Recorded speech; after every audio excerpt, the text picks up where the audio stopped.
नमस्कार, DD news पर आप दो टूक देख रहे हैं। मैं हूं अशोक श्रीवास्तव। आज से ठीक एक महीने पहले, यानी करीब करीब एक महीने पहले पश्चिम बंगाल विधानसभा चुनाव के नतीजे आए थे। 4 मई की तारीख थी। लोग नारा लगा रहे थे 4 मई दी गई, और नतीजा ठीक वैसे ही रहा, 4 मई दी गई।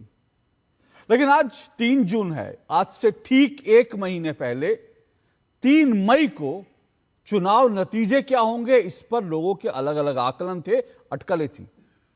लेकिन यह किसी ने नहीं सोचा था, किसी ने कल्पना तक नहीं की थी कि अगर बंगाल में ममता बनर्जी की टीएमसी हार जाएगी, बीजेपी जीत जाएगी, तो एक महीने बाद ममता बनर्जी, उनकी पार्टी टीएमसी, वो टुकड़े टुकड़े हो जाएगी। किसी ने सोचा भी नहीं था। यह लोकतंत्र के लिए भले ही शुभ नहीं है, इसमें कोई दो राय नहीं। विपक्षी पार्टियों में इस तरह की फूट, इस तरह की खींचतान डेमोक्रेसी के लिए अच्छा संकेत नहीं है। और आरोप यह लगाया जा रहा है, कई लोग आरोप लगा रहे हैं कि इसके पीछे बीजेपी है। लोग ये कह रहे हैं कि बीजेपी जिस तरह से जो एकनाथ शिंदे मॉडल था वो दोहराया जा रहा है। लेकिन सवाल यह है कि आपकी पार्टी अगर आपके हाथ में नहीं है तो सामने वाला कोई दूसरा क्या करेगा। ममता बनर्जी का साथ छोड़ने वालों में ऐसे ऐसे लोग शामिल हैं जो ममता बनर्जी के साथ टीएमसी की स्थापना यानी 1958 से जुड़े थे, 98 से जुड़े थे।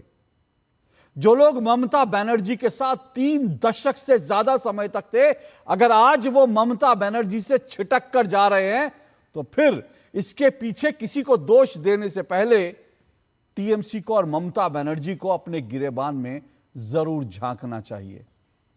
यह जो कुछ बंगाल में हो रहा है यह अप्रत्याशित है, अप्रत्याशित है। डेमोक्रेसी में ऐसा नहीं होता, ना होना चाहिए। लेकिन सवाल तो यही है कि क्या टीएमसी में डेमोक्रेसी थी? क्या तृणमूल कांग्रेस के भीतर लोकतंत्र था, या फिर वहां पर एक ममता और एक अभिषेक, उनका राजतंत्र चल रहा था, उनका परिवार तंत्र चल रहा था। इतनी जल्दी कोई पार्टी इस तरह से नहीं बिखरती। अगर आज टीएमसी इतनी तेजी से बिखर रही है तो उसके पीछे यह साफ संकेत मिल रहा है कि इतने सालों से टीएमसी के नेताओं को, कार्यकर्ताओं को पार्टी के भीतर जिस तरह से दबाया गया, जिस तरह से उनकी आवाज को कुचला गया, जिस तरह से उनको डिक्टेट किया गया, आज टीएमसी इस डिक्टेटरशिप के खिलाफ आवाज उठा रही है, टीएमसी के नेता। और ऐसा लग रहा है कि लोग अपनी भड़ास निकाल रहे हैं। लोग यहां तक कह रहे हैं कि हमारा विरोध जो है ममता बनर्जी से नहीं है। जो बागी हैं, जिनको बागी कहा जा रहा है, जो खुद को असली तृणमूल बता रहे हैं और जिनको अब बाकायदा नेता प्रतिपक्ष का दर्जा भी मिल गया है, ऋतुव्रत बैनर्जी और संदीपन साहा उनके नेतृत्व में पहले खबर आ रही थी कि 53 लोग हैं, फिर 54, 55, 56, 57, 58, यह संख्या बढ़ती जा रही है। क्या यह सिर्फ टूट है? क्या यह डर है? हरगिज नहीं। जो लोग आज ममता बनर्जी की टीएमसी से, ममता बनर्जी से दूर जा रहे हैं, वो कह रहे हैं हमारी नेता तो ममता बनर्जी ही हैं, लेकिन हम अभिषेक बनर्जी का कोई भी आदेश स्वीकार नहीं करेंगे। वो लोग ये कह रहे हैं कि अभिषेक बनर्जी ने दरअसल तमाम नेताओं को नौकर बनाकर छोड़ा था। युवराज कल्चर था पार्टी में। अभिषेक बनर्जी एक युवराज की तरह अपने फैसले लेते थे और बाकी लोगों को नौकरों की तरह उन फैसलों को मानना होता था। तो सवाल यह है कि डेमोक्रेसी के लिए अच्छा संकेत नहीं, लेकिन सवाल यही है कि क्या एक पार्टी में, लोकतंत्र में जो पार्टी जनता के बीच जाती है, क्या उस पार्टी को अपने अंदर जो है इनर डेमोक्रेसी नहीं रखनी चाहिए? और अगर आप नहीं रखेंगे तो फिर आपका हश्र जो है टीएमसी जैसा हो सकता है। आज इस पर गहन विश्लेषण करने की जरूरत है कि आखिर क्यों टीएमसी जो है वो टुकड़े टुकड़े हो रही है। अभी आधिकारिक रूप से टीएमसी को कह सकते हैं टुकड़े टुकड़े नहीं हुई है, क्योंकि पार्टी फिलहाल एक है, लेकिन एक बागी गुट है जो खुद को कह रहा है कि हम असली टीएमसी हैं। एक दूसरा गुट है जो ममता बनर्जी के साथ है, जो ममता बनर्जी के साथ है उनके साथ पार्टी के नेता नहीं है, विधायक नहीं है, सांसदों का पता नहीं, उसके बारे में भी कई तरह के सवाल आ रहे हैं। वो सब जो है बागियों के साथ हैं। और ममता बनर्जी का गुट कह रही है तो बागी हैं, हम इनको मानते ही नहीं। तो सवाल यह है कि असली तृणमूल पार्टी कौन सी है, और क्या टीएमसी टुकड़े टुकड़े हो गई है या उस ओर बढ़ रही है, या फिर ममता बनर्जी अभिषेक बनर्जी की बलि देकर, उनकी राजनीतिक बलि देकर टीएमसी को बचा पाएंगी। ये तमाम सवाल है जिन पर चर्चा होगी टुकड़े टुकड़े टीएमसी पर। इसमें चर्चा करें, लेकिन उससे पहले क्या कुछ कहा जा रहा है वो आपको सुनना चाहिए। सुनिए जरा।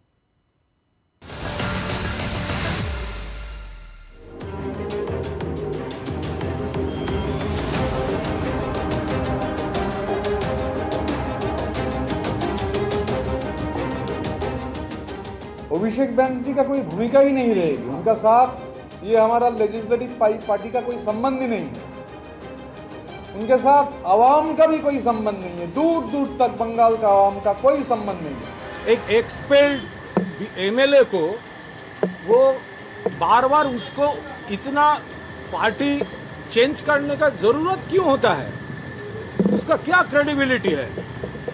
वो तो अभी इतना बुरा बोल रहा है, तो उसका अगर हिम्मत हो तो तृणमूल कांग्रेस को सिंबल छोड़ के तो उसको आना चाहिए था। The speaker has accepted that. So the point is that 2/3 of the members, 80 members were elected by in Trinamool Congress's symbol. 2/3 of them, more than 2/3 of them, has given our claim, and the claim has been accepted. 20 জন সাংসদ কেন্দ্রীয় BJP এবং রাজ্য নেতৃত্ব শুভেন্দুবাবু এবং শ্রমিকরা যদি দরজা খুলে দেয় 20 জন সাংসদ আসতে প্রস্তুত। दल का जो दुर्गति है, ये तो सब कोई बोल रहा है कि इस पे कहीं ना कहीं अभिषेक बनर्जी का विफलता है। तो अगर अच्छा होने से आप उसका श्रेय लेते हो तो खराब होने से भी उसका जिम्मेदारी लेना पड़ता है। शिवसेना जैसा इतना पुराना पार्टी हमारे पार्टनर भी रहे और उनका विचारधारा, एक लड़ाई सब था, वो भी टूट गई सत्ता के खेल में परिवार से निकलने के लिए। और ये तो अभी कुछ ही साल आए थे, सत्ता भोगे सब लोगों ने, परिवार से बाहर जाना चाहता है समाज। इसलिए मुझे लगता है ये लड़ाई है परिवारवाद के खिलाफ। टीएमसी पार्टी उन सबको मैं जरूर ये सलाह देना चाहते हैं कि अभी भी समय है, अगर कुछ करना है तो सब कांग्रेस में शामिल हो जाइए। ये सच है कि अभिषेक बनर्जी का जो एरोगेंस, उनका जो व्यवहार, उनका जो एक तरफ पुलिस और एक तरफ शेख शाहजहां और शेख जहांगीर को इस तरह का लोग लेकर उनका जो बात, उनका जो रिस्पेक्ट ना देना, उनका जो औद्धत्य जिसको बोलते हैं एरोगेंस, वो बंगाल के लोग एकदम ठीक तरह से लिया नहीं। तो ये आपको तमाम बयान सुना है और इसी पर आज चर्चा करेंगे। 4 मेहमान आज की डिबेट में मेरे साथ जुड़ चुके हैं। आइए चारों मेहमानों का परिचय करा देते हैं। मेरे साथ आरपी सिंह जी जुड़े हैं, बीजेपी के प्रवक्ता हैं, राष्ट्रीय प्रवक्ता आरपी सिंह जी। मेरे साथ तहसीन पूनावाला जी एक बार फिर जुड़े हैं, राजनीतिक विश्लेषक हैं, किस पार्टी का सपोर्ट करते हैं आप जानते हैं, और बीजेपी का, सरकार का विरोध करते हैं, खुलकर विरोध करते हैं। संजय सरकार जी मेरे साथ हैं, टीएमसी के हैं और टीएमसी सपोर्टर हैं। और संजय जी को देखकर बार बार मुझे ये लगता है कि इनको देखकर खुशी होती है कि टीएमसी के कुछ लोग हैं जो मैदान में डटे हुए हैं, उनमें से एक हैं और बाकायदा ममता जी के लिए झंडा लेकर के जो है लगातार खड़े हैं। तो संजय सरकार जी मेरे साथ हैं और एक और संजय हैं, संजय राणा जी मेरे साथ, राजनीतिक विश्लेषक। आप चारों मेहमानों का बहुत बहुत शुक्रिया, स्वागत। शुरुआत मैं संजय सरकार जी और आरपी सिंह जी आप दोनों से करता हूँ। शुरुआत में दोनों को 1.5 मिनट और उसके बाद आज की डिबेट को आगे बढ़ाएंगे। मेरा पहला सवाल संजय सरकार जी आपसे है। संजय सरकार जी, जो लोग जिनको बागी गुट कहा जा रहा है वो कह रहे हैं हम असली तृणमूल हैं और हम ही लोग तृणमूल हैं, उनके नेता सभी कह रहे हैं कि भाई हमारी नेता ममता बनर्जी, हम तो उन्हीं के मार्गदर्शन में काम करेंगे। लेकिन अभिषेक बनर्जी का कोई भी आदेश स्वीकार नहीं है। तो ऐसा लग रहा है कि यह बगावत जो है ममता बनर्जी के खिलाफ नहीं, अभिषेक बनर्जी के खिलाफ है। तो फिर ममता दीदी क्या भतीजे के साथ जाएंगी या पार्टी में जो आवाज हैं, जो लोग जनता के चुने नुमाइंदे हैं, उनके साथ रहेंगी? क्या ममता बनर्जी का अगला कदम होगा? नमस्कार अशोक जी, तमाम पैनलिस्टों को धन्यवाद देना चाहता हूं। आज बहुत बड़े एक मुद्दे में आप यहाँ पर उठाए हैं, लेकिन सबसे बड़े बात मैं आपको बोलना चाहता है। ममता बनर्जी खुद एक सिंबल है पार्टी का। ममता बनर्जी पार्टी एक दल है, ममता बनर्जी एक नेत्री है।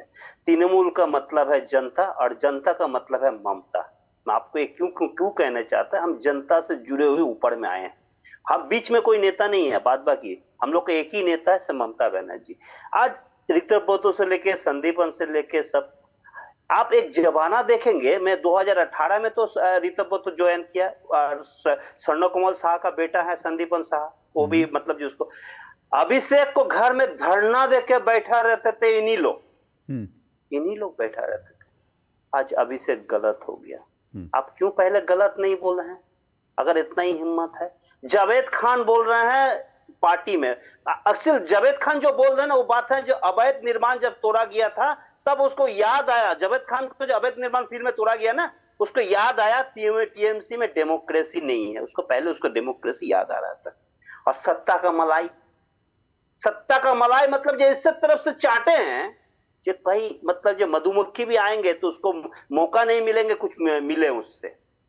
पर हम लोग तो पुराना कार्यकर्ता छोड़ दिए, 98 से जब पार्टी गठन हो तब से अभी तक हैं और रहेंगे भी दीदी को साथ में। आज 35 साल दीदी को साथ बिता दिया, लेकिन एक गिलास नींबू पानी भी नहीं पी के आए वहां से।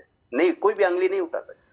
नहीं, संजय राणा बैठा है, पूछ लीजिए संजय राणा संजय जी आपने नींबू पानी पिया नहीं पिया ये मतलब, लेकिन नींबू पानी पीने में कोई एतराज नहीं है। किसी नेता के घर जाइए, नींबू पानी में कुछ दिक्कत नहीं होती। अगर नींबू पानी से आगे बढ़ते हैं तो वहाँ समस्याएं खड़ी होती हैं। तो अगर आपने नींबू पानी पिया भी होगा तो उसमें किसी को आपत्ति नहीं होनी चाहिए, लेकिन जो आप कह रहे हैं उसको हम समझ रहे हैं।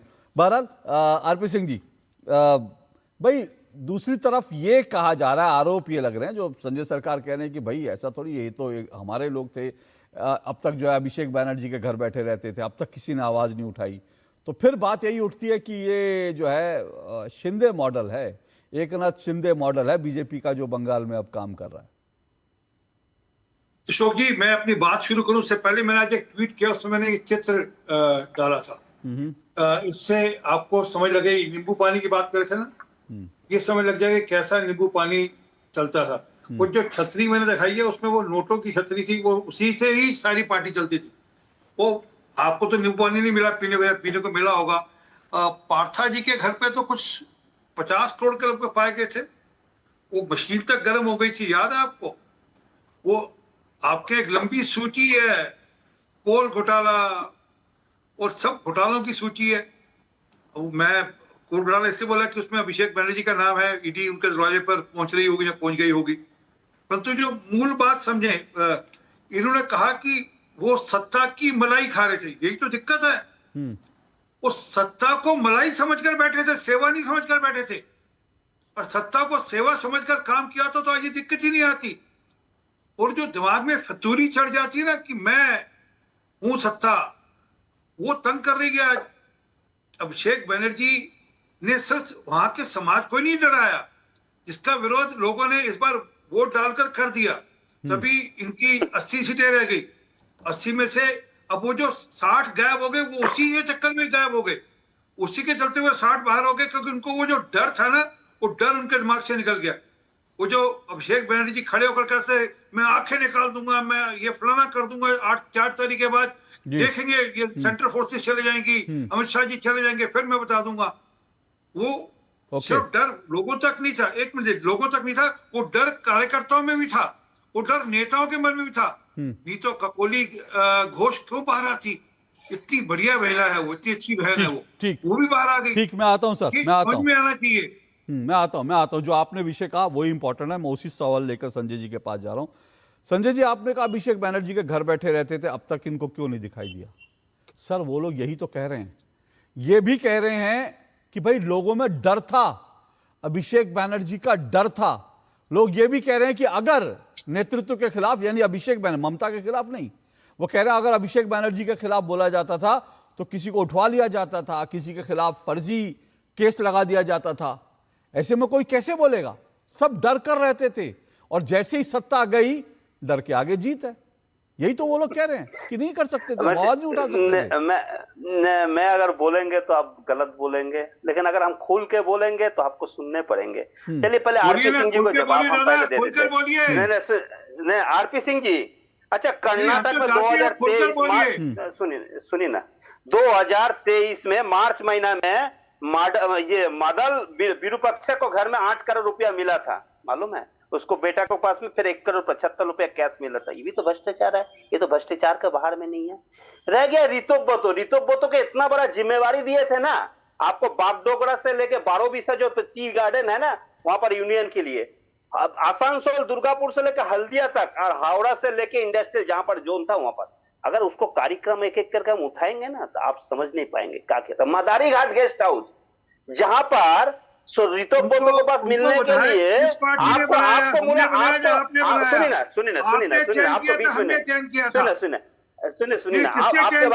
आपको गलती नहीं बोला, तो आपको गलती बोला है क्या? आपको गलती बोला है आरपी सिंह, जब सुन लीजिए ना, मादारी हाट गेस्ट हाउस में एक हिंदू होने के नाते सुअर से लेके, गाय से लेके, महिला से लेके, शराब से लेके सब कुछ रितोप बोतो को पास मिलते। और रह गया एक लड़की को साथ में वादा किया था हम तुमसे शादी करेंगे, फिर वादा भी तोड़ दिया था। फिर सोचा भारतीय जनता पार्टी को अगर बैकआउट भारतीय जनता पार्टी को संजय सरकार जी, एक मिनट आरपी सिंह जी, एक मिनट आरपी सिंह जी, आधा सेकंड बोलिए। वो एक फरहाद हाकिम है, आपके मेयर हैं कलकत्ता के, उनकी भी कोई चिट्ठी खोल दीजिए, उनका भी कोई मामला खोल दीजिए, जैसे अभी बता रहे थे। आज जरा उनका भी कुछ बोल दीजिए ना फरहाद हाकिम के बारे में, तो बड़े लॉयलिस्ट हैं, छोड़ गए पार्टी। नहीं, हो सकता है संजय सरकार जी के पास सबके कच्चे, एक मिनट संजय जी मेरा सवाल लीजिए, आपके पास सबके, एक मिनट सुनिए सर, आपके पास सबके कच्चे चिट्ठे थे, ठीक है ना? तो मेरा सवाल ये उठता है, वो संजय सरकार जिनके इतने कच्चे चिट्ठे आपके पास थे, जो ये भी करते थे, सुअर से लेकर गाय और पता नहीं क्या क्या आपने कह दिया, तो फिर उनको टिकट किसने दी? उनको टीएमसी ने टिकट दी, क्यों दी? आपके पास आपको मालूम है कि एक आदमी करप्ट है, आपको मालूम है कि एक आदमी जो है गलत काम कर रहा है, फिर भी आप उसको टिकट दे रहे हैं, और आज जब वो आपका साथ छोड़ गया तब आप उसके कच्चे चिट्ठे निकाल रहे हैं, पहले क्यों नहीं निकाले थे? जैसे करनी उसे भरनी। मैं आपको रुकिए प्लीज, आरपी सिंह जी रुकिए प्लीज, एक मिनट रुकिए। जैसे करनी वैसे भरनी। दीदी को चारों तरफ से इस तरह तक घेर के रखा था ना, दीदी को सोचना मुश्किल बात हो जाता था। आपको साउथ कैलकाटा में मंत्रिमंडल बना लिया था वहां पर, बिल्कुल। आज सुनने सबको पड़ेंगे हकीकत, जो बात सच्चाई को सामने, दीदी को पास को पहुंच नहीं पाता था। संजय सरकार जी आपने कोई खबर देने को पहुंच नहीं पाता। संजय सरकार जी आपने 100 बात की एक बात कही, आपने 100 बात की एक बात कही, आपने कहा जैसी करनी वैसी भरनी, और मुझे लगता है 100 बात की एक बात है, तो ये जैसी करनी, और आप कह रहे हैं ममता जी तक ये चीजें नहीं पहुंचती थी। मैं यही तो कह रहा हूं, जो परिवारवादी पार्टियां होती है ना, जहां ममता, अच्छा ये बताइए टीएमसी में 38 साल हुए टीएमसी की स्थापना को, टीएमसी के 38 साल की स्थापना में टीएमसी का अध्यक्ष 28 साल, ओके ठीक है, हाँ सॉरी मैं 88 कर रहा हूं। 28 साल हुए टीएमसी की स्थापना, 28 साल से टीएमसी की अध्यक्ष कौन है?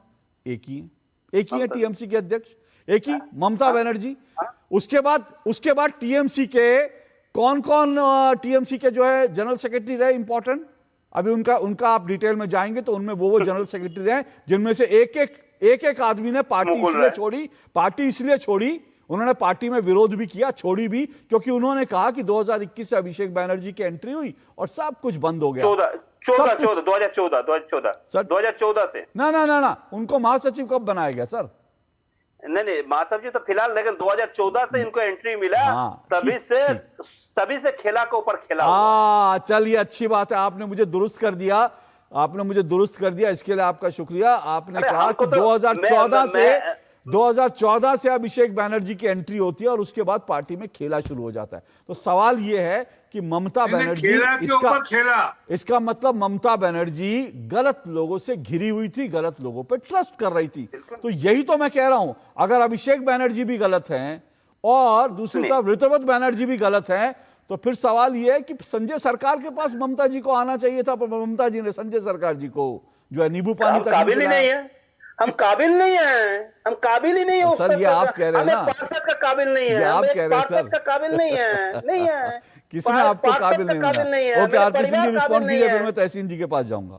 हम काबिल नहीं है, हकीकत में काबिल नहीं है, इतना बड़ा काबिल है ही नहीं। ठीक, संजय सरकार ने बहुत कुछ बता दिया, बहुत कुछ खोल दिया, बहुत सारे राज निकाल खोल दिए। संजय सरकार जी आपका धन्यवाद। पर एक निवेदन है, एक बार ककोली घोष बहन जी के बारे में कुछ बता दीजिए ना। वो फराद हाकिम साहब के बारे में कुछ बोल दीजिए, उनके भी कोई ना कोई आपके राज होंगे कि कब कब क्या क्या किया। सर में क्या है कि मैंने कहा ना, ये सत्ता ने जोड़ कर रखा हुआ था। वो टोल टैक्स के नाम पे जो टोलाबाजी होती थी, जहाँ कट मनी होती थी, जहाँ बड़ा भ्रष्टाचार होता था, वो बड़े नेता बड़ा भ्रष्टाचार करते थे, छोटे नेता करते थे। वो सबके सब आपको पार्टी जुम्मा सात दिन आया ना, सुनिए सर, विधायक भी 7 लाख रुपए वसूली उठा लिया। संजय जी एक मिनट रुकिए संजय जी, आपको रिस्पॉन्ड करने का मौका मिलेगा। एक मिनट रुकिए सर, सुनिए प्लीज। बोले। एक सूची लंबी है। ऐसे तो आपके बहरुल इस्लाम भी है, डॉक्टर शांतनु सेन भी है, मनोज तिवारी भी है, रिजू दत्ता भी है। ऐसे तो एक सूची लंबी है, बड़ी सारी सूची है मेरे पास। तो कम से कम 250 लोगों की सूची है जो आपके प्रमुख कार्यकर्ता जो पार्टी छोड़ चुके हैं, छोड़ने के तैयारी में है। वो 100 से अधिक मलाई नहीं है तो मलाई नहीं तो छोड़ेंगे ना, तो क्या करेंगे? मलाई रहेंगे तो रहेंगे ना सर। मधुमक्खी को अगर वही तो है तो कि आपने भ्रष्टाचार वाली सरकार चलाई। सवाल यही है कि जो पार्टी ऐसे लोगों को ही अपने साथ रखेंगे, जो नेता ऐसे लोग जिनका एकमात्र उद्देश्य अगर मलाई, सत्ता की मलाई खाना ही है, तो जब सत्ता जाएगी ना, तो उनको इस चीजों के लिए तैयार रहना चाहिए। पर तहसीन पूनावाला जी, अभी जो है जो कुछ अभी संजय सरकार जी ने कहा, ममता बनर्जी सीधी सी बात है गलत लोगों से घिरी थी, उन तक सूचनाएं नहीं मिलती थी, गलत लोगों को पार्टी में टिकट दिए जा रहे थे, करप्ट लोगों को आगे बढ़ाया जा रहा था।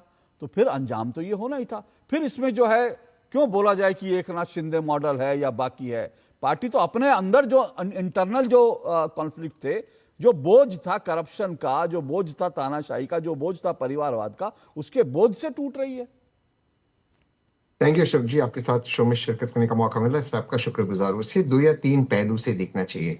सबसे पहले जितने चूहे, इसलिए मैं संजय जी का बहुत बहुत आदर करता हूँ कि संजय जी अब भी टीएमसी को डिफेंड करे, लेकिन जितने चूहे इनके टीवी पे आ रहे, अब सब कह रहे हमने तो तब कहा था, फलाना कहा था, ढिमकाना। और 4 मई से पहले सब लोग कह रहे थे कि किस तरह से भाजपा और केंद्र सरकार की जो फोर्सेज है चली जाएगी। उसके बाद किस तरह से अभिषेक बैनर्जी, जो भगवान के बाद दूसरे अवतार है, किसी भगवान के दूसरे अवतार है वेस्ट बंगाल में, वो किस तरह से अच्छा काम कर रहे हैं। आज वो सारे चूहे भागते उस जहाज को छोड़ दिए। खैर, मुझे उस बात पे नहीं जाना। सवाल यहाँ है कि इसमें 2 पहलू है। ये एक हिसाब से कर्मा भी है, क्योंकि ये चीज आदरणीय ममता बनर्जी ने बाकी पार्टीज के साथ किया था, कांग्रेस के साथ मेघालय में, गोवा में वगैरह किया था। लेकिन इससे दूसरी एक चीज है जिससे थोड़ा सा एक लगता है कि जब आप भाजपा को सपोर्ट नहीं करते कि कैसे एक पार्टी रूल की तरफ जा रहा है। ये बात सही है, भ्रष्टाचार, वहां पे भ्रष्टाचार था, गुंडागर्दी थी, ये सारी चीजें थी। लेकिन शुभेंदु अधिकारी जी, उन पे तो खुद माननीय प्रधानमंत्री जी ने आरोप लगाया था ना कि कटमानी ले रहे थे कैमरा के ऊपर। और बहुत सारे ऐसे उदाहरण हैं जो आज भाजपा के सम्मानित नेता है, मुख्यमंत्री, जिन पे भाजपा ने आरोप लगाया था, चक्की पीसिंग का आरोप लगाया था। तो ये मुद्दा सिर्फ नहीं है। मुद्दा क्या है कि भाजपा अपने विपक्ष को फिक्स कर रही है अपने हिसाब से, ताकि वो सत्ता में बची रहे। इसलिए महाराष्ट्र से तुलना हो रही है, क्योंकि वहां पे भाजपा के पास नंबर नहीं थे, तो जो पार्टी टूट गए उसका साथ लेकर सरकार बना दिया। यहां पर उनको नंबरों की जरूरत नहीं है, तो अपना विपक्ष बना दिया। मैं संजय जी की एक बात से इत्तेफाक करता हूं। मैं भले ममता जी को पसंद नहीं करता हूं, जेन्युइनली नहीं करता हूं, अभिषेक बैनर्जी को भी नहीं करता हूं, लेकिन अगर आप जीत कर आए, आप ममता जी के सिंबल पर जीत कर आए। रिजाइन कीजिए, जाकर लड़िए फिर से, आइए आप खुद के सिंबल पे जीतिए, फिर देखते कौन सच्चा टीएमसी है। आप उनके सिंबल पे जीतिए। 3 मई तक आप कह रहे थे अभिषेक बैनर्जी से अच्छा कोई व्यक्ति हो ही नहीं सकता। आदरणीय अमित शाह जी, गलत है। ये केंद्र के जो फोर्सेज है चले जाएंगे, फिर हम आपको दिखाएंगे। जो लोग ये कह रहे थे, जो लोग उसका हिस्सा थे, वो आज ममता जी के साथ नहीं है। मैं उनके दोगलापन पे हंस रहा हूं। आप जाइए, बहुत सारे वेस्ट बंगाल का, पश्चिम बंगाल का एक इतिहास रहा है। पार्टी स्प्लिट हुई, जैसे लेफ्ट खत्म हुई वो स्प्लिट हुई, टीएमसी उसके बाद टीएमसी खत्म हुई, उसका इतिहास है। कांग्रेस खत्म हुई तब वो स्प्लिट हुई। लेकिन इस हिसाब से ओरिजिनल पार्टी को तोड़कर ले जाना मुझे लगता है कहीं ना कहीं गलत है। लेकिन आपने चूहों की बात करी, चूहे भागे, तो सवाल फिर मेरा वही है ना, भाई चूहों को पाल कौन रहा था? चूहों को मुस्टंडा किसने बना दिया? आप चूहों को पालेंगे, चूहों को खीर खिलाएंगे, आपको मालूम है कि चूहा भागेगा, आपको मालूम है कि चूहा की भी नहीं कहना चाहिए बल्कि, तो ऐसे लोगों को आप पहले खिलाते हैं, मुस्टंडा बनाते हैं, फिर जब भाग जाते हैं तो आप उनके ऊपर बिल फाड़ते हैं। एक लाइन में बिल सुनिए ना, बिल तो उन पर भी फटना चाहिए ना भाई, बिल तो उन पर भी फटना चाहिए जिन्होंने उन चूहों को पाला। आई एग्री, मैं बिल्कुल इत्तेफाक रखता हूँ, लेकिन क्या ये भाजपा वर्तमान में नहीं कर रही है? उदाहरण के तौर पे बिहार के मुख्यमंत्री क्या क्या उन्होंने, उनके पिताजी ने उन्होंने नहीं बोला, तो सारी पॉलिटिकल पार्टी कर रही है। इस हमाम में सारे नंगे हैं, सारी पॉलिटिकल पार्टी नंगी है। कल अगर आदरणीय मोदी जी और अमित शाह जी नहीं रहेंगे, अशोक जी आप भी देखिए, वो जो पावर नहीं रहेगा, क्योंकि उनका एक करिश्मा है, उनका एक कंट्रोल है। ये सारे लोग जो आज भाजपा में, पहले कांग्रेस में थे, जो सत्ता में पार्टी आती वहां चले जाते, इनका परिवारवाद वैसे ही चलता है। ऐसा नहीं कि भाजपा में पड़ी। सरकार जी 10 सेकंड, सरकार जी 10 सेकंड, सरकार जी 10 सेकंड, सरकार जी महत्वपूर्ण बात, सरकार जी 10 सेकंड महत्वपूर्ण बात कर रहा हूं। एक मिनट उनकी बात हो जाए प्लीज, महत्वपूर्ण बात कर रहा हूं।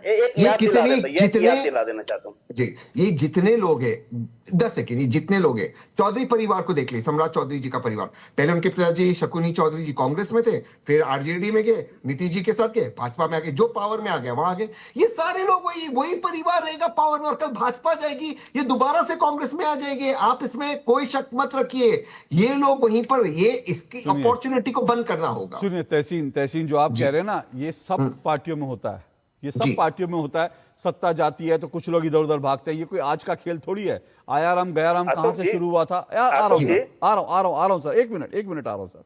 ये आयाराम गयाराम का हरियाणा में किस तरह से पाला बदल का खेल होता था, कौन नहीं जानता? और किसने शुरू किया था आप भी अच्छी तरह से जानते होंगे, नाम लेने की जरूरत नहीं है। रेड़ा में क्या खेल होता था, उसके बाद ही आयाराम गयाराम। लेकिन सवाल सबसे बड़ा ये है कि भाई पार्टी में लोग जाते हैं, लेकिन पूरी पार्टी थोड़ी चली जाती है सर। वो डरावना पूरी है, पार्टी थोड़ी चली जाती है भाई।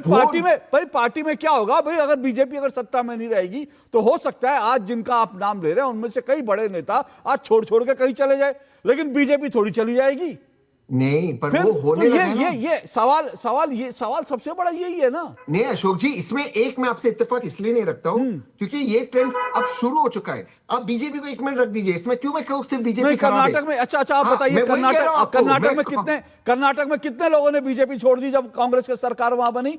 नहीं, कितने लोगों ने, बताइए मुझे। हाँ, मैं उसका जवाब देता हूं। क्योंकि इस वर्तमान में बीजेपी केंद्र में है, लेकिन आप ये ट्रेंड देखिए शुरू हो गया ना। गलत कह रहे हैं। 10 सेकंड दीजिए मुझे, आप मुझे 10 सेकंड दीजिए। आप आरजेडी देखिए, एमआईएम को ले लिया इसके पहले वाले चुनाव में। आप कांग्रेस को देखिए, राजस्थान में बीएसपी को ले लिया, पूरे की पूरी पार्टी को। ममता जी ने कांग्रेस को ले गया मेघालय में। ये ट्रेंड जो बीजेपी ने शुरू किया है, ये अब फैल रहा है। लेकिन फिर आप पर्चा बीजेपी पे फाड़ रहे हैं। आयाराम गयाराम कब शुरू हुआ? बीजेपी एक मिनट, आयाराम सुनिए ना, आयाराम गयाराम कहां से आया? और उस समय हरियाणा में कौन था? उस समय केंद्र में कौन था? तो फिर बीजेपी पे पर्चा फाड़ने से क्या होता है सर? नहीं, बीजेपी ने उसको अलग लेवल पे ले गई। आपने शुरुआत सुनिए, आपने एक गेम शुरू किया, बीजेपी आज आपको उस गेम में पीट रही है, बीजेपी दिखा रही है कि हम उस गेम में भी आपके मास्टर है। तो ठीक है, जो मास्टर है वो मास्टर स्ट्रोक खेलेगा, जो नौसिखिया है वो नौसिखिया की तरह खेलेगा। तो बीजेपी बोलती ना वही करेगी। इसमें क्या तकलीफ है भाई? ये तो रूल है। जो मास्टर है मास्टर स्ट्रोक खेलेगा, जो नौसिखिया की तरह खेलेगा। सवाल उस पे, अगर आपको उन पर शिकायत है तो सवाल है कि मैं फिर से कह रहा हूं, अपने अंतर मन में झांकिए। ये सब जो कुछ आज हो रहा है राजनीति में, ये किसने शुरू किया, कब शुरू किया? थोड़ा अंतर मन में झांकिए। मैं फिर सबसे कह रहा हूं, आज टीएमसी के भी मैं यही कह रहा हूं, टीएमसी को भी यही सोचना चाहिए ना।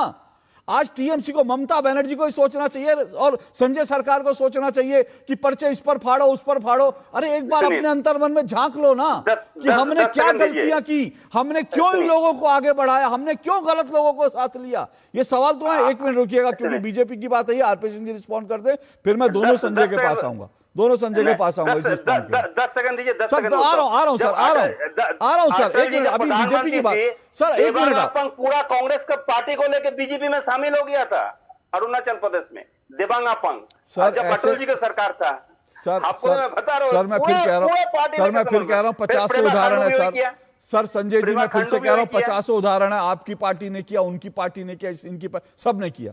आरपी सिंह जी रिस्पॉन्ड करें। संजय सरकार साहब, मेघालय में कौन सी पार्टी आपके पास आई थी और टीएमसी के पास कहां के लोग आए थे? टीएमसी के पास कौन सा कोई कैडर था? वो तो कांग्रेस से टूटा हुआ एक टुकड़ा था। कहां से वो सब कैडर आया था? सब लेफ्ट पार्टी के लोग ही आए थे ना आपके पास, और तो कहीं से नहीं आए। परंतु जो मूल बात है अशोक भाई, वो है कि ये जो बिना विचारधारा वाली पार्टी है, उनका यही असर होता है और यही असर होगा आगे भी, क्योंकि इनकी कोई आइडियोलॉजिकल कमिटमेंट नहीं थी कभी भी। पार्टी सत्ता में आई, सत्ता में आकर भ्रष्टाचार करना शुरू किया, वो भ्रष्टाचार के चलते इकट्ठे थे। इनको क्या लेने देना कि देश क्या है, हमारे संस्कार क्या है? वो तो दुर्गा पूजा रोक दो ना, वोट बैंक खराब नहीं करना, दुर्गा पूजा रोक दो।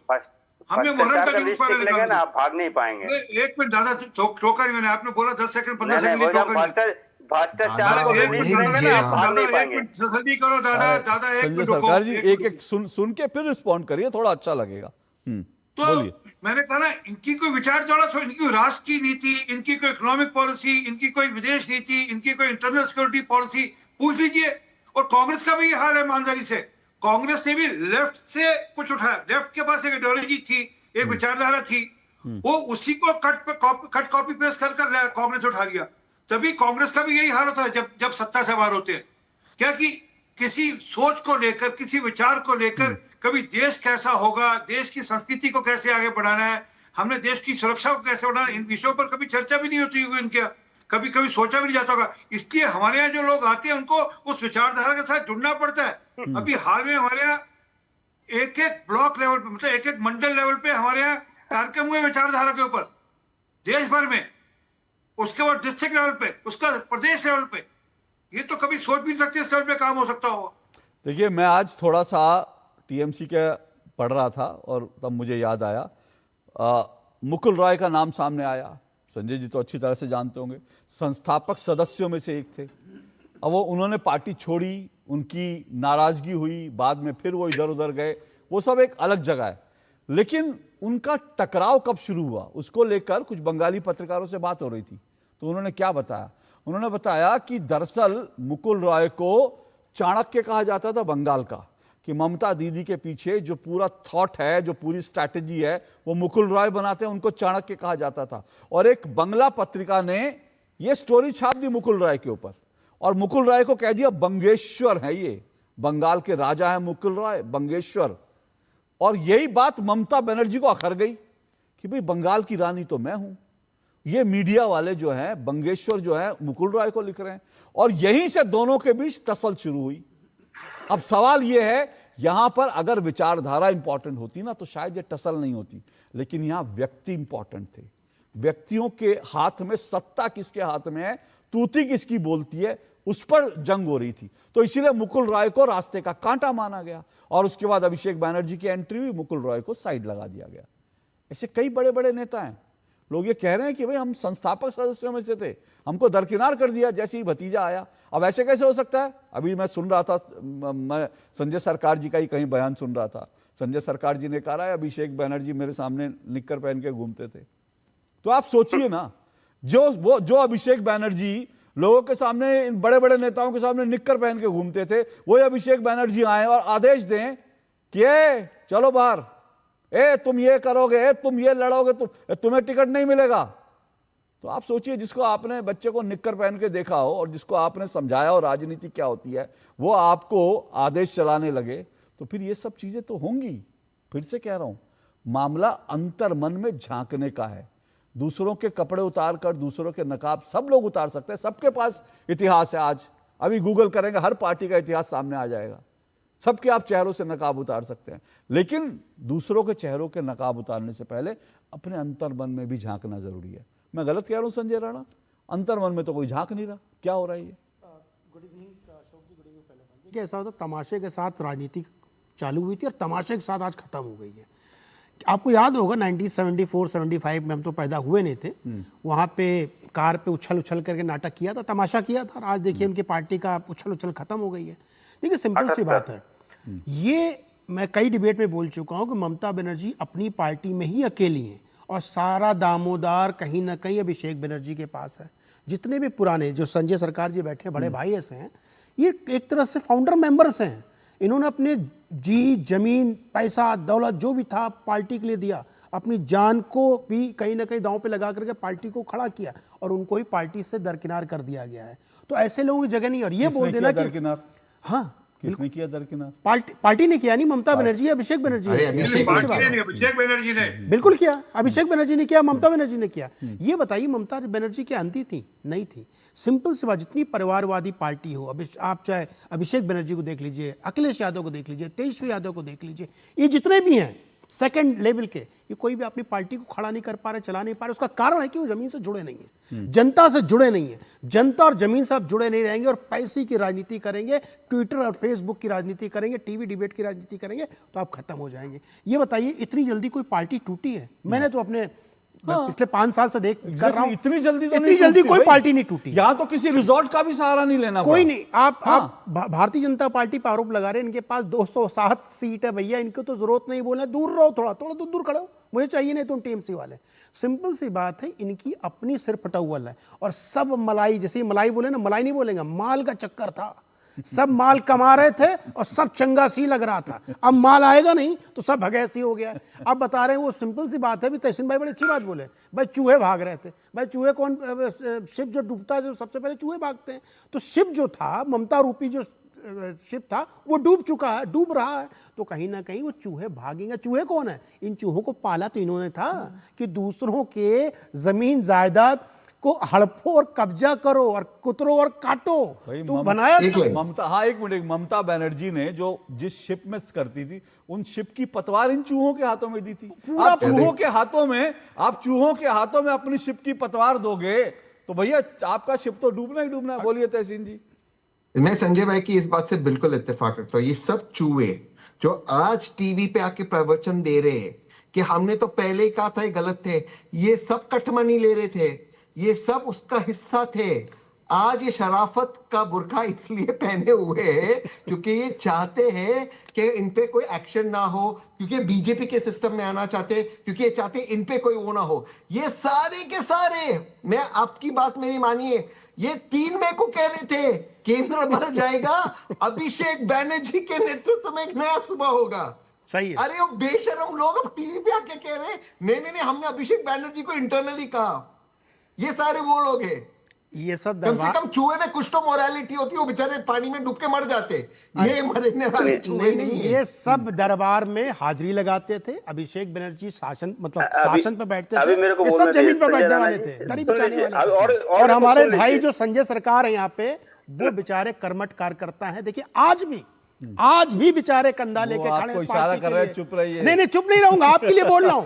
ये एक रुपए के लिए तरस गए, एक चीज के लिए तरस गए। इनको ना किसी ने पद दिया, ना सम्मान दिया, ना टिकट दिया, लेकिन जो बाहर से लोग आए थे खाने के लिए, वो सब खा के कुतर के चले गए। बेचारे फिर कंधा देने के लिए खड़े हो गए। मुझे बताइए ना, मैं तो संजय भाई, एक मिनट संजय राणा जी, फिर मैं वही कह रहा हूं, इसके लिए जिम्मेदार कौन है? क्या ममता बनर्जी की जिम्मेदारी नहीं है? पूरी ममता बनर्जी जिम्मेदार है।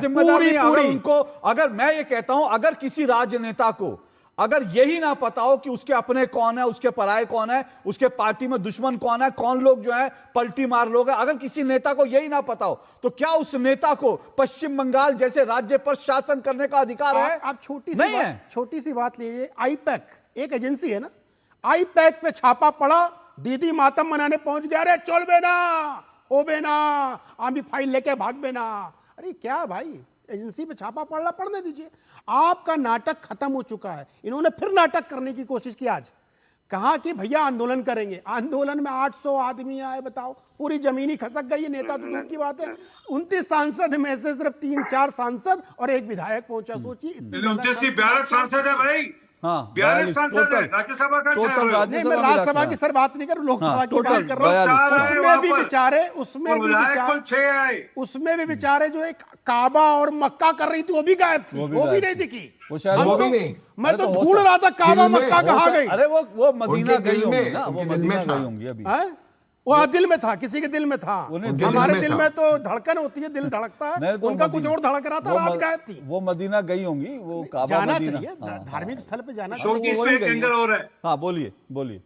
वो अभी फाल्ता में चुनाव हुआ था, संजय सरकार साहब फाल्ता में चुनाव हुआ था, और जहांगीर खान साहब वापस ले लिया अपना नॉमिनेशन 2-4 दिन पहले। क्यों लिया वो मैंने सोचा बाद में। ममता बनर्जी के पास टाइम ही नहीं था कैंपेन करने के लिए उसके लिए। अभिषेक बनर्जी वो डायमंड हार्बर है, डायमंड हार्बर मॉडल है, वो डायमंड हार्बर के अंदर का जो मॉडल का लिए जो फालता कॉन्स्टिट्यूंसी थी उसके अंदर चुनाव के लिए गए ही नहीं, एक दिन नहीं गए। सिंह साहब वो कैसे चली जाती? सिंह साहब वो नहीं जा सकती थी, अपनी सीट निकल नहीं रही है, दूसरे की सीट कैसे निकलवा देती? अपनी सीट तो बेचारी हार गई। अरे शुभेंदु अधिकारी ने बोला कि दीदी छोड़ो हमारा क्षेत्र, मैं तुम्हारे क्षेत्र में हराऊंगा। और मैं बड़ा तरस आ रहा संजय भाई साहब पे मैं तरस आ रहा कि एक ऐसा व्यक्ति जो बेचारा 28 साल से 30 साल से उस पार्टी को दे रहा था, उसको आज डिफेंड करना पड़ा। हर चैनल पे डिफेंड कर रहे हैं, और जितने मलाई खाने वाले थे, ऋतु दद्दा, पिटू दद्दा, फलाने बनर्जी, फिलाने टिकट जी, सब गायब हैं आज टीवी की डिबेट से। कोई टीवी डिबेट में नहीं दिख रहा है। पता है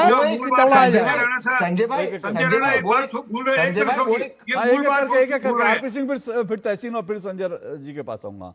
संजय राणा जी वो री इलेक्शन में नहीं गई, पहले तो गई नहीं गई, और ये अशोक जी बैठे इनके चैनल पर क्या कर गए थे कि इस बार मैं चुनाव हारेंगी ममता बनर्जी, को चुनाव अपना चुनाव हारेंगी। मैं वहां 3 दिन स्पेशली उनके कॉन्स्टिट्यूंसी में गया जो हालत देखी थी। तो इशू नहीं है, जहांगीर खान री इलेक्शन में लड़ रहा था, वो वहां गई नहीं। तो क्या लगता है आपको बाकी नेताओं को समझ में नहीं आ रहा होगा, संजय सरकार को समझ में नहीं आ रहा होगा कि ममता बनर्जी अब हमारा साथ देने वाली नहीं है, वो अभिषेक बनर्जी के साथ रहेगी, वो कार्यकर्ता के साथ नहीं रहने वाली, इसलिए कार्यकर्ता छोड़ कर जा रहे हैं। ओके तहसीन, उसके बाद संजय, उसके बाद संजय सरकार। एक मिनट संजय जी तहसीन, उसके बाद आपका, फिर मुझे ब्रेक लेना है। हाँ तहसीन जी।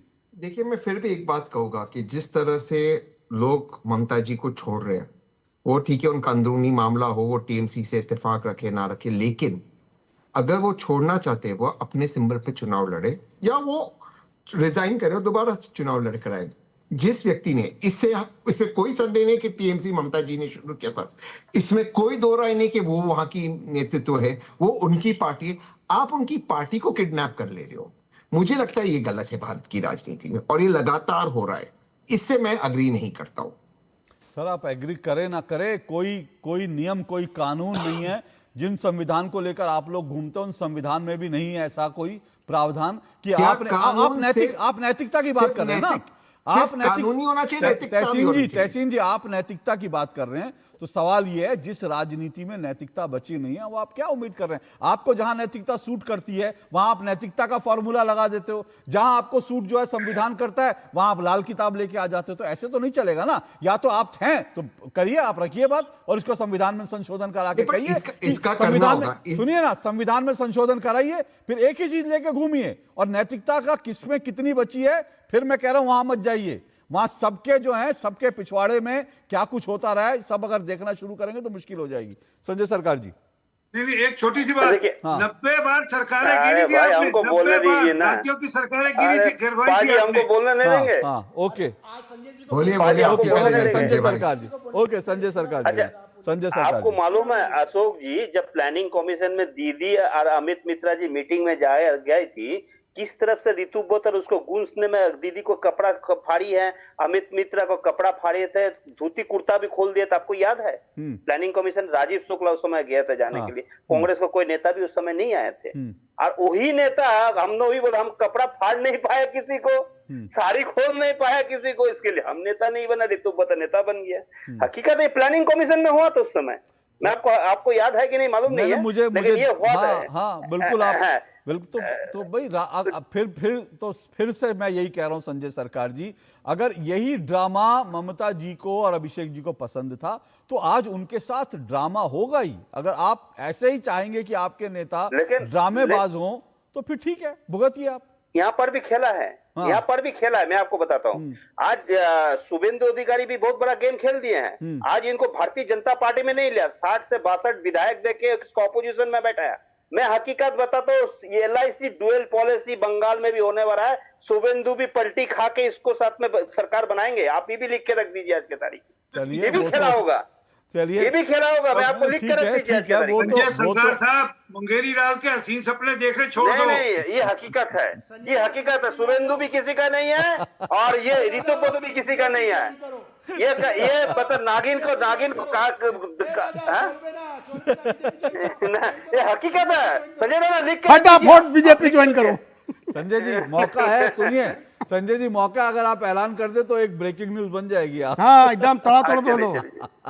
कांग्रेस चला जाओ, लेकिन जाओ जल्दी से। मैं एक ब्रेक ले रहा हूं, लेकिन मैं ब्रेक के बाद में संजय जी ये भी आपसे, आपने शुभेंदु का बता रहे हैं, सवाल ये ममता जी के पास अब क्या ऑप्शन है? आप बार बार कह रहे हैं वो लीडर हैं, वो जहां खड़ी हैं वही सिंबल है, वो सब ठीक है, लेकिन दो फैक्टर हमको नहीं भूलने चाहिए। एक, अभी 5 साल तक उनके पास कोई विकल्प नहीं है। 5 साल, ठीक है, उनको विपक्ष में ही रहना है, और उनको विपक्ष में भी ऐसे रहना है जहां उनके अपने संगी साथी उनके साथ नहीं है। और दूसरा, आप कुछ भी कहिए, ममता बनर्जी के साथ एक एज फैक्टर है, आप उसको स्वीकार कीजिए। वो उस तरह की लड़ाकू जुझारू नेता जो है, जो सड़क पर लड़ती थी, अब उनके सामने उम्र जो है उनके आड़े आती है, इसको स्वीकार करना पड़ेगा। तो अब उनके पास रास्ता क्या है, विकल्प क्या है? क्या टीएमसी अभिषेक बनर्जी के हाथ में चली जाएगी, तो फिर अभिषेक बनर्जी के हाथ में जाएगी तो फिर इसी तरह से होगा, या फिर ममता बनर्जी क्या ये जो सो कॉल्ड बागी हैं उनको जो है मार्गदर्शन देगी? ये बड़ा सवाल है। आऊंगा इस पे ब्रेक के बाद।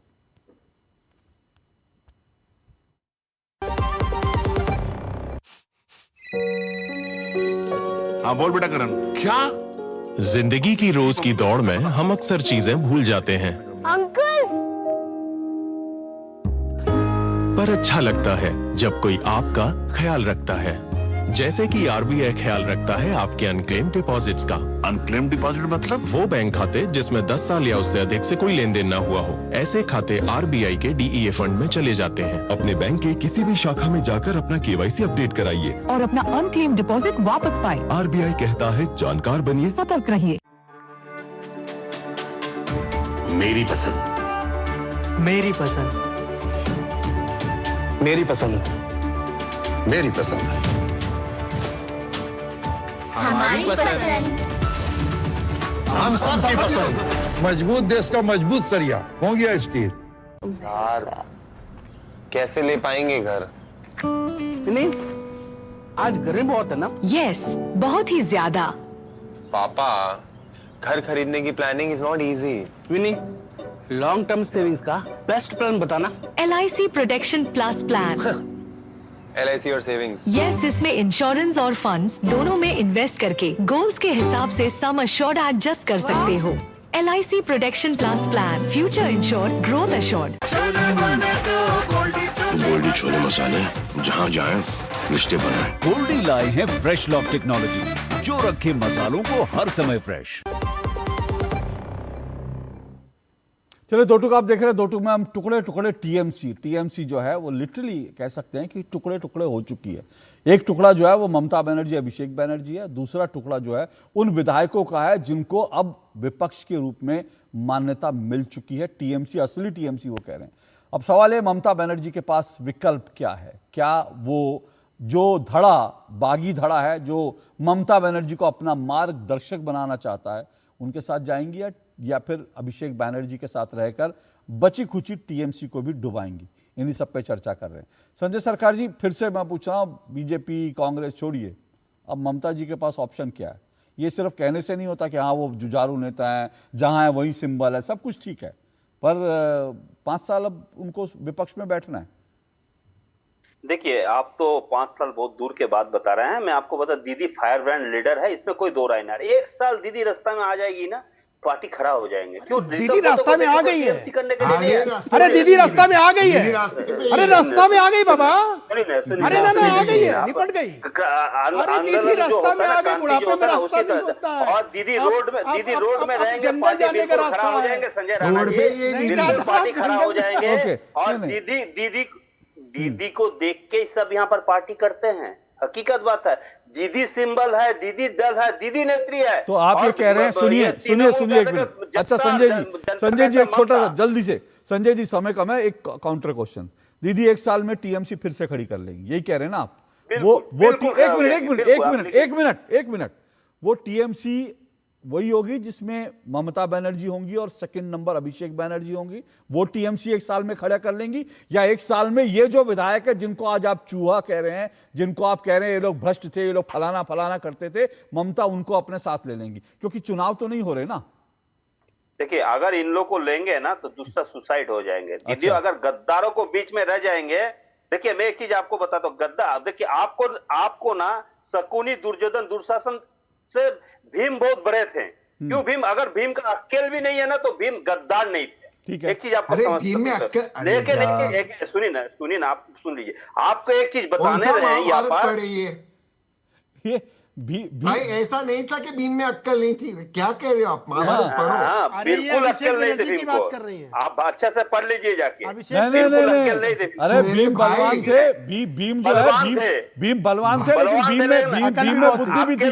अब वो छोड़िए, वो बुद्धि कहानी है, वो मेरा विषय नहीं है। वो इस तरह की चीजें मत कहिए जो आप ये कह सकते हैं अभिषेक बनर्जी में बुद्धि नहीं है। आप ये कह सकते हैं भीम को छोड़ दीजिए, भीम यहाँ राजनीति करने नहीं आ रहे। मैं आपसे फिर पूछ रहा हूं, आप कह रहे हैं गद्दारों के साथ नहीं जाएंगे, ठीक है, एक अभिषेक बनर्जी के साथ रहेंगी? देखिए, अभिषेक बनर्जी रहेंगे नहीं रहेंगे दीदी डिसाइड करेगा, हम लोग डिसाइड नहीं कर सकते। और रहेंगे, देखिए मैं एक चीज बोलता हूँ, जंगल से अच्छा मंगल, मंगल में आप हनुमान चालीसा पढ़ सकते हैं, जंगल नहीं चाहिए उसे, मंगल। बिल्कुल अच्छा बिल्कुल बिल्कुल। और अगर वो हनुमान चालीसा पढ़ेंगी ना दीदी तो भूत पिशाच भाग जाएंगे। और भूत पिशाच कौन है ये आज समझ रहे हैं सब लोग। टीएमसी में भूत पिशाच कौन है जो ममता जी को घेरे हुए, ये आप भी समझ रहे हैं, बाकी भी समझ रहे हैं। वो गद्दारों के साथ नहीं जाएंगी और वो हनुमान चालीसा पढ़ें और भूत पिशाच को भगा दें तो शायद उनका भला हो जाए। क्यों तहसीन? देखिए, मुझे नहीं पता दिल में क्या है, चाहिए आजकल टीएमसी वालों के दिल में क्या है बताना मुश्किल है। दिल में काबा, हम दीदी को साथ है, हम दीदी के साथ है। काबा हुआ छोड़ दीजिए, लेकिन अगर आप माइनस भूत पिशाच या प्लस भूत पिशाच दीदी के साथ, माइनस अभिषेक बनर्जी। नहीं, मैं भूत पिशाच कह रहा हूँ, मैंने अभिषेक बनर्जी का नाम तो भूत पिचासी हो। माइनस भूत पिचासी रहने पड़ेंगे। लेकिन जितने भी क्षेत्रीय दल है, अब ये होना चाहिए कि जितने भी क्षेत्रीय दल है इंडिया अलायंस में आकर विपक्ष में जो है कांग्रेस का नेतृत्व स्वीकार करते कांग्रेस के नेतृत्व में लड़ना चाहिए। पूनावाला का सिंगल एजेंडा है। एक मिनट संजय जी, तहसीन पूनावाला का उदित राज का सिंगल एजेंडा है कि ममता बनर्जी अब राहुल जी का नेतृत्व स्वीकार करने, उनके पास कोई रास्ता नहीं है। जितना राहुल जी भी नहीं कर रहा था, मैं कांग्रेस को रिवाइव कर रहा हूं। लेकिन मैं तहसीन भाई की बात मानता हूं, उनको नेतृत्व स्वीकार कर लेना चाहिए कि देखिए राहुल जी 99 चुनाव हारने के बाद भी अभी भी डटे हुए, पार्टी भी डटी हुई है, और देखिए टीएमसी खत्म हो गई। तहसीन भाई आपकी बात में मानता हूँ, मैं मानता हूँ उनको बिल्कुल राहुल गांधी का नेतृत्व स्वीकार करना चाहिए और राहुल गांधी को हार जाएंगे, नरेंद्र मोदी अमित शाह को दिखाई नहीं देंगे। जिस दिन भारतीय जनता पार्टी चुनाव हार जाएंगे, नरेंद्र मोदी अमित शाह खड़ा नहीं हो पाएंगे। 29 के बाद देखेंगे, ये भी हकीकत बात है, ये भी हकीकत। थोड़ा लॉजिकल बात करते हैं। देखिए, वो तो आपकी बात तहसीन जी भी नहीं मान रहे, पर आरपी सिंह जी रिस्पॉन्ड कर दीजिए। संजय सरकार, हम लोग को दो सीट आई थी, दो, हम कोई पार्टी छोड़कर हम में से कोई नहीं भागा, समझे नहीं, 2 सीट के ऊपर काम किए सबके सब लोग। इसलिए मैंने कहा कभी आपने विचारधारा पर काम किया तो ये दिक्कत आपको आती नहीं, और ये आपको समझ से बाहर है। ये जो विचार है ये आपके समझ से बिल्कुल पार है। ये जो राष्ट्रवाद की विचार है, जो ये देश की संस्कृति बचाने की विचार है, ये देश की इकोनॉमी को ठीक करने की विचार है, देश को हमको ये जो देश को इंटरनली सिक्योर करने की विचार है, ये देश को बाहर के शक्तियों से सिक्योर करने की विचार है। आप सबके परे की बात है। मणिरत्न कौन से इसमें थे? मणिरत्न जो आरपी सिंह जी ने एक minute sir, RP Singh ji ने एक बात कही, एक मिनट आरपी सिंह जी ने एक बात कही, उन्होंने कहा कि दो सांसदों की बीजेपी थी। आरपी सिंह जी, उसमें एक बात और जोड़नी चाहिए, वही बीजेपी है जो एक वोट से अटल जी की सरकार गिर गई थी, केंद्र सरकार। उसके बाद भी बीजेपी में ऐसा नहीं हुआ कि लोग भग गए कि एक वोट से हम गिर गए और उसके बाद भग गए, नहीं भगे सर।